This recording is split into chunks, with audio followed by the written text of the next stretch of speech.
Μετά από μια μακρά περίοδο όπου μεσαίου κυβισμού on-off είχαν εξαφανιστεί από την αγορά, μέχρι και η Honda σταμάτησε την παραγωγή του δημοφιλούς Transall, αρχίζει σιγά σιγά να ξαναγεμίζει η αγορά με νέα μοντέλα. Ακριβώς για αυτόν τον λόγο, το Aprilia Touareg 660 είναι ένα από τα σημαντικότερα μοντέλα που θα κυκλοφορήσουν στους δρόμους το 2022. Όχι μόνο για την Ιταλική εταιρεία, αλλά και για ολόκληρη την κατηγορία. Μέχρι να έρθει η στιγμή να καβαλήσουμε στη σέλα του και να κάνουμε τα πρώτα χιλιόμετρα στην άσφαλτο και στο χώμα, είχαμε μεγάλη αγωνία να δούμε πώς εννοούσε η Aprilia τον όρο Sport που χρησιμοποιούσαν διαρκώς οι άνθρωποι της μητρικής Piaggio κάθε φορά που συζητάγαμε μαζί τους για το Touareg. Διότι ο χαρακτηρισμός Sport για ένα on-off κάθε άλλο παρά καλό πράγμα είναι στα δικά μας αυτιά. Τα καλά on-off είναι μοτοσικλέτες που ισορροπούν μεταξύ δύο κόσμων.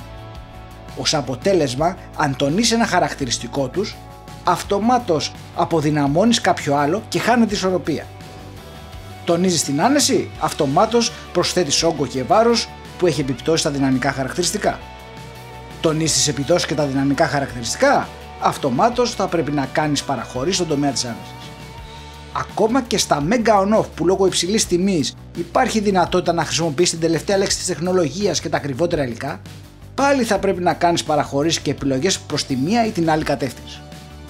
Να είμαστε λοιπόν στη Σαρδινία της Ιταλίας για να δούμε τι στο καλό εννοούσαν οι άνθρωποι της Piaggio όταν έλεγαν πως το Touareg 660 θα είναι Sport.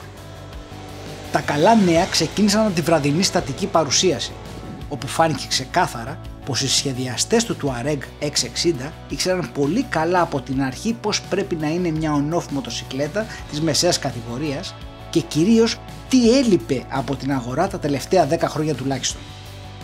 Το βασικό πλεονέκτημα που είχαν στα χέρια τους αφορούσε τον κινητήρα, ο οποίος ναι μεν είναι ίδιος με των street μοντέλων RS 660 και του Ono 660, όμως από την αρχή είχε σχεδιαστεί για να μπει και σε μια on-off μοτοσικλέτα. Έτσι, χάρη στον ειδικό σχεδιασμό του Carter, μπόρεσαν να περιστρέψουν προς τα πίσω τον κινητήρα μέσα στο πλαίσιο και να απελευθερώσουν χώρο για το μεγάλο εμπροστροχό των 21 ιντσών με την αντίστοιχα μεγάλη διαδρομή του πυρονιού στα 240 χιλιοστά, χωρίς να αναγκαστούν να φτιάξουν ένα πλαίσιο με τεράστιο μεταξώνιο που θα είχε επιπτώσει στην ευελιξία.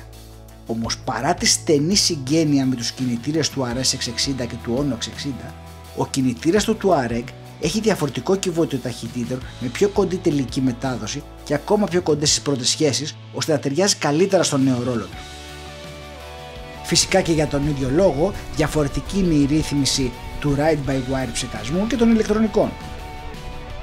Πολύ σημαντική διαφορά σε σχέση με τα RS και του Ono 660 είναι και η διαφορετική έχρωμη οθόνη TFT του Touareg. Πρόκειται για τη μεγαλύτερη και πιο προηγμένη τεχνολογικά οθόνη που υπάρχει στα νέα RSV4 1100 και του Ono 1100 και στην πράξη διακρίνεται για την εξαιρετική διάβγειά της σε όλες τις συνθήκες φωτισμού.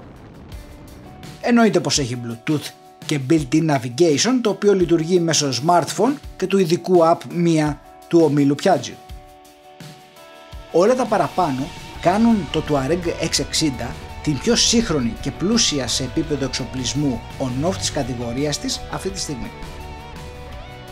Με 80,9 ύπους στις 9.250 στροφές και 7,1 κιλά ροπής στις 6.500 στροφές, είναι ταυτόχρονα και η πιο ισχυρή σε αυτή την κατηγορία κυβισμού, έστω και αν έχει σχεδόν 20 ονομαστικούς ύπους λιγότερους από τα street αδέλφια της. Στα χαρτιά λοιπόν το Touareg 660 έχει κορυφαία τεχνολογία, κορυφαίο εξοπλισμό και βάσει υποδύναμης έχει λογικά και κορυφαίες επιδόσεις, όμως όπως είπαμε και στην αρχή, τα καλά on-off δεν είναι εκείνα που έχουν τα πάντα, αλλά εκείνα που έχουν ισορροπημένη προσωπικότητα. Από κοντά, η στενή και ψηλή σιλουέτα της σου φέρνει στο μυαλό κάποιο άγριο αγωνιστικό Dakar ρέπλικα.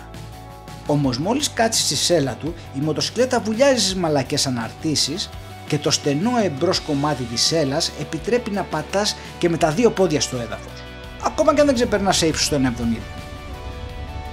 Διασχίζοντας τα πρώτα 2-3 χιλιόμετρα μέσα στην παραθαλάσσια πόλη μέχρι να βγούμε στους φανταστικούς φιδίσιους δρόμους Σαρδινίας, το Touareg 660 έκανε ακριβώς ό,τι πρέπει να κάνει κάθε μέρα ένα σωστό μεσαίο on-off. Άνεση στις μεγάλες λακκούβες, ευελιξία ανάμεσα στην κίνηση και ελάχιστη σωματική προσπάθεια στους χειρισμούς. Οι πιο κοντές σχέσεις στο κυβότιο έχουν δώσει επιπλέον σβελτάδα στον έτσι κι αλλιώς εύστροφο κινητήρα και τα 204 κιλά με γεμάτο το ρεζερβουάρ των 18 λίτρων δεν κάνουν ποτέ αισθητή την παρουσία τους. Αντίστοιχα υψηλή βαθμολογία πήρε το Touareg 660 στους επαρχιακούς δρόμους Σαρδινίας. Τους φανταστικούς επαρχιακούς δρόμους Σαρδινίας.